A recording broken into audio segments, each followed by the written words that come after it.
இன்னைக்கு நம்ம கொயக்க மரத்துக்கு வந்துக்கிறோம். மேலே ஏறிட்டு கொயக்காவே காணோம், தேடிங்கிறோம். அங்கே காய்ஸ் பயிரெல்லாம் அறுக்கூடாது, பூசி இருக்கு, கொஞ்சம் காய் இதுன்னா அறுக்கணும்.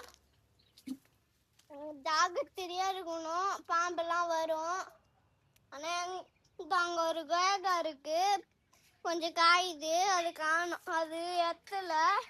இங்கே ஒன்று இருந்து கொஞ்சம் பயிற்றுது இருந்தது, கீழே பார்த்தா எப்படி போகும்னு பாருங்களா, சூப்பரா போகும் பாருங்க. சரி கொயக்கா இருக்கு, இப்ப கொயக்கா இருக்கலாமா? நம்ம எங்க எங்க இருக்கோம்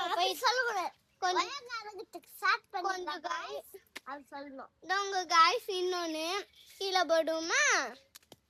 சரி ஏறிடுவோம். கவின் பாருங்களா எவ்வளவு தூருக்கு போயிடறான். எப்படி இருக்கு இங்க பாருங்க காய்ஸ், எப்படி இருக்குன்னு கொத்து கொத்தா ஆப்பிள் போல எப்படி இருக்குன்னு பாருங்க காய்ஸ்.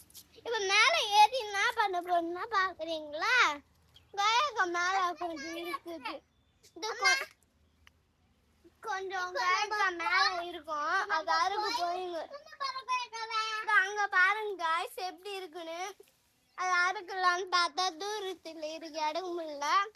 இது காயா ஆனா காய் கச்சா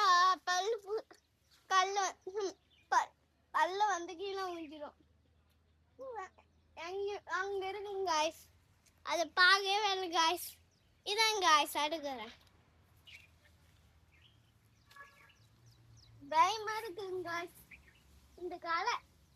அதான் காய்ஸ் அங்க பாருங்க காய்ஸ், இதோ கவின் வந்து அத்தத்து துண்ணுங்கிறான் கொத்து கொத்த. எனக்கு ஒண்ணு கூட கிடைக்கல, ஆனா கொஞ்சம் கொஞ்சமா கீழே போட்டுங்கிறான். அது எடுத்துக்கலாம் தேடி களியா வச்சு விட்டுங்கிறேன் அவன் காய்ஸ். இப்ப தெலுங்குமா அம்மா, தெலுங்கு காய்ஸ். நாங்க 3ல கொயக்காத்துங்கிறோம். காய்ஸ் பாப்போம்.